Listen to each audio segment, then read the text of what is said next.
Listen to women, as women are people too. Unless, of course, they're discussing things in a manner that you don't agree with. But what do you do in that situation? Invalidate their opinions, of course, by calling them names. Tart. Over the last year on YouTube, I have been a lot more outspoken and opinionated. I've been regularly giving my thoughts on the current state of the gaming industry and analysing much of the spicy online discourse that has been taking place surrounding the releases of many modern titles.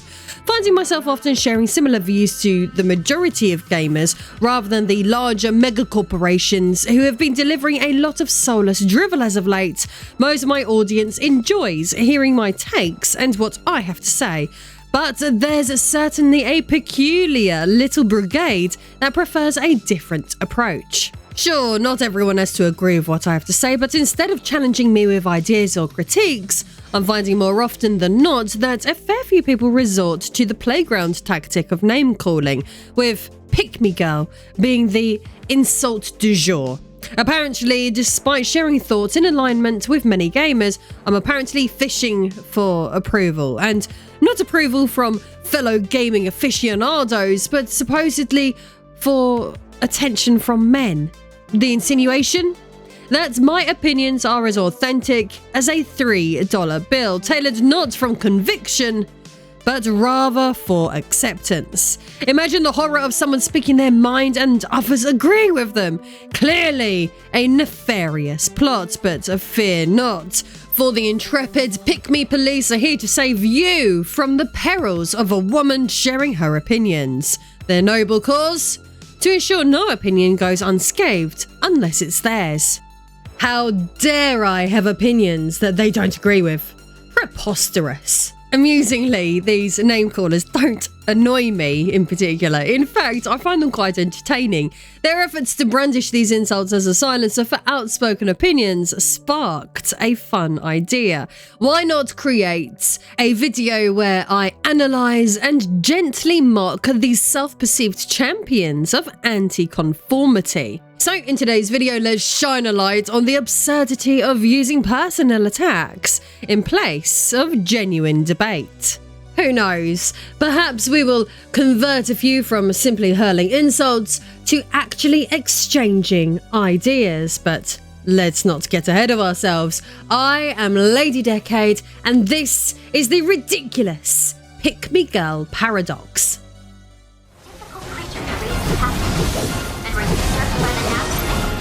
Ah, yes, video games. I bloody love them, and they have been a part of my life for as long as I can remember. If you've been someone who has been watching my videos for the last few years, you might even know that when I was 17, one of my earliest jobs was working at a Game Station, a now defunct chain of stores that was similar to GameStop in the United States. Back then, I passed the interview competing with lots of other young people looking for a Saturday job.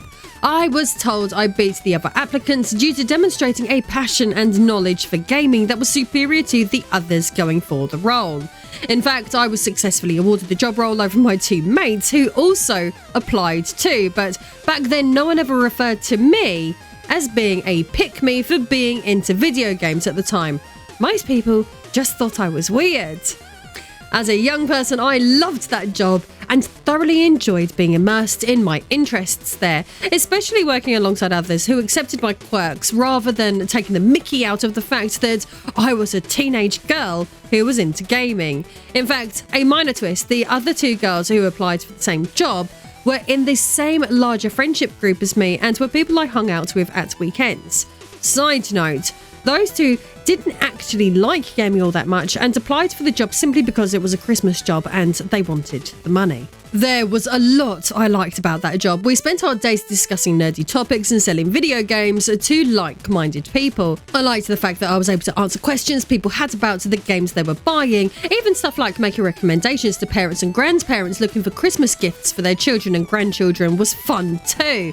Because that Christmas was actually the Christmas that the Nintendo Wii was launched. So, in all technicalities, I got to be a part of the history working on the shop floor during one of the most significant console launches of all time. Not gonna lie, that was pretty cool. But now, nearly 20 years later, rather than just being considered weird, instead for having the apparent audacity to enjoy playing all the games the boys were playing back in the day, now people just think I have an agenda or that I'm fully making up my gaming history for clout.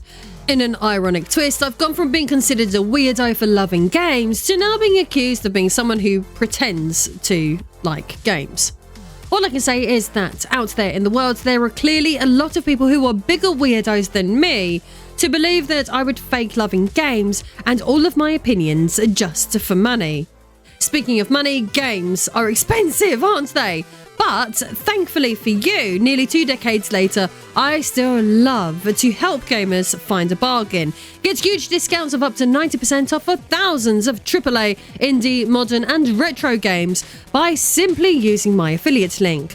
I have pinned dozens of brilliant deals for you in the comment section down below, with countless more on the Instant Gaming website. I promise there are games to suit everyone's taste, so grab a shopping list of bargains. The point is that to this day, I love video games. I love playing them, I love talking about them, I love selling them. So why would I not take the opportunity to do all of these things at once on this platform? It was common sense to do this based on everything I was into before YouTube or social media influencers, for that matter, even existed. But to some watching, they have just dehumanized me to a content creating pick-me girl. I've come to understand that the assumptions about my views on gaming aren't solely just because I'm a woman who enjoys games. It's much more nuanced than that. It's because as a woman in the gaming community who holds differing political views from certain people, to fit their narrative of the world, they write my thoughts off as inauthentic or label me as a pick-me girl, since I don't subscribe to the predominant narratives pushed by the increasingly predatory and self-absorbed modern gaming industry in California. According to my detractors at least, it seems that my perspectives aren't actually shaped by my experiences as a 35-year-old lifelong gamer who, like many others, is critical of the industry's recent shift towards integrating modern social issues and ideologies that feel forced rather than genuine. Instead, it's all supposedly because I'm just a pick-me girl. But this raises further questions. Where did this ludicrous buzz phrase originate from, and in what context is it typically used? The term pick-me girl is a relatively recent slang phrase that originated in online communities, particularly on social media platforms like Twitter and TikTok. It is usually used to describe a girl or woman who seeks validation, especially from men, by attempting to distance herself from stereotypical feminine behaviors or by putting down other women. The phrase pick me implies that the person is performing in a way that says, "Pick me, I'm different from all of the other girls." Essentially, it's the perfect phrase to use when you want to champion diversity, but imply that diversity of thought doesn't really exist, or, if it does, that it should be mocked. The term itself was popularized in the early 2020s, often calling attention to women who engage in self-deprecating or anti-feminist comments in order to seem more appealing to men. The concept is not new, but the phrase became widespread as a part of discussions on gender roles, internalized misogyny, and performative behavior online. Pretty ironic, really, considering that invalidating a woman's opinions based on her gender is the ultimate form of misogyny. This, in my opinion, reduces anyone who refers to others as pick-me girls as nothing more than laughingstocks. Isn't it hypocritical for progressives who claim to support women's autonomy to then go around criticising women for making their own choices? Say I was actually doing the thing that they're accusing me of, by their own logic. If a woman wants to seek male validation or align with more traditional values, well, shouldn't that be her decision? These people always talk about letting women choose their own paths, but when those choices don't fit their agenda, suddenly they're wrong? That doesn't sit right with me. If the goal is a truly freedom of choice, then all women should be respected for doing what they feel is right for them. It's ironic that the groups claiming to be inclusive are excluding women who enjoy traditions. Why does my taste in video games bother the people who preach tolerance and acceptance? Could the truth be that these people aren't as tolerant and as accepting as they believe they are? I believe that this seems to be the case. The whole thing is ridiculous. Feminism is supposed to be about empowering women to live their lives as they see fit, right? But I state that I do not conform to the same progressive ideals that they do, and they attack me and label me as a pick-me-girl. These morons don't even seem to understand the ideologies they are supposed to be spouting, or at the very least do not conform to it themselves.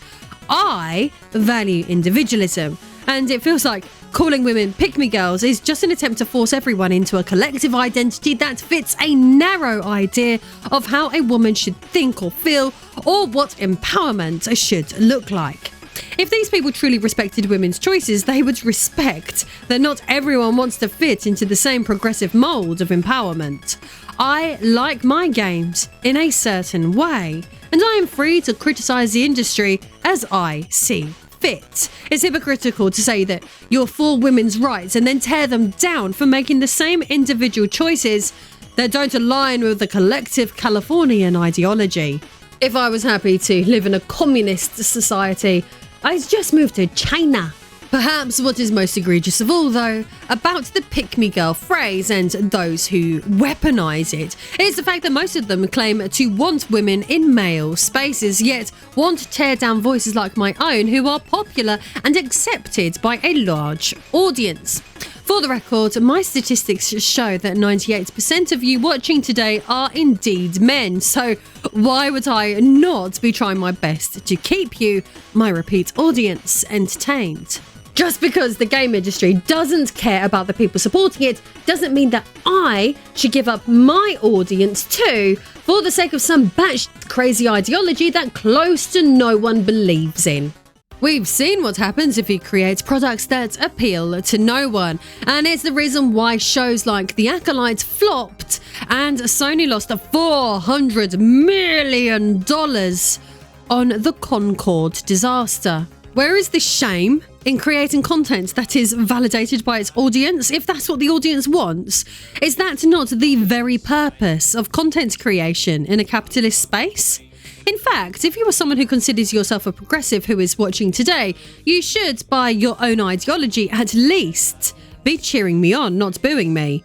There is nothing wrong, and has never been anything wrong, with women seeking male validation or positioning themselves in male spaces. In fact, women have historically influenced men and society by doing exactly that.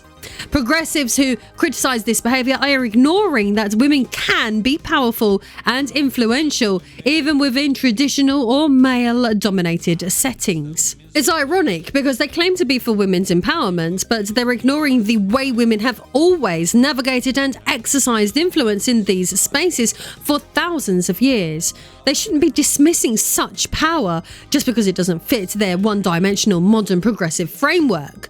To me, the whole idea of calling someone a pick-me-girl just undermines women's choices, promotes a different kind of misogyny, and the same thing that these grandstanders claim to be fighting against, and undermines the very values that these so-called progressives claim to support. Women should be able to voice their opinions in the gaming space without having them shut down due to not fitting into a specific progressive agenda. The idea that there is only one correct way for women to behave in male-dominated areas like gaming is not only restrictive but harmful. Progressives claim to be fighting for women's rights and representation, yet they often silence women who don't conform to their narrative. This, to me, is the height of hypocrisy. Women should have the freedom to participate in gaming or any space, speak their minds, and behave how they see fit, without being branded a pick-me or having their viewpoints completely dismissed. Such behaviour, in my opinion, is completely ridiculous, and I will continue to give my take on gaming trends, whether they like it or not. These people might perceive me to be a pick-me, and I accept that. If being called that means standing by my opinions and not bending to fit someone else's and their standards, then so be it. People should be celebrated for their individuality and the courage to go against the grain, not torn down by those who preach inclusivity but act act with exclusionary tactics. At the end of the day, it's not about fitting in, it's about being true to yourself, whether these moral grandstanders approve of it or not. That, ladies and gentlemen, is punk rock. Not mindlessly going along with the same social engineering agendas as the corporate machine. It's about pushing back, carving your own path, and rejecting the conformity that others try to impose on you. True independence isn't about following a crowd, even if that crowd claims to think that they're revolutionary. It's about standing your ground and owning who you are. For this reason, I am still the same person as that 17-year-old girl who worked at GameStation back in 2006. I am weird, I am quirky, I am outspoken, and I back down to no one, no matter what social messaging those people think they are pushing. Anyway, if you want to support a real gamer and genuine independent voice in the gaming space, don't forget you can use my links down below to get up to 90% off of thousands of retro, indie, modern and AAA titles. Or if you want to support my channel in a more personal way, access my cosplay library and more, feel free to head over to Patreon. See you next time.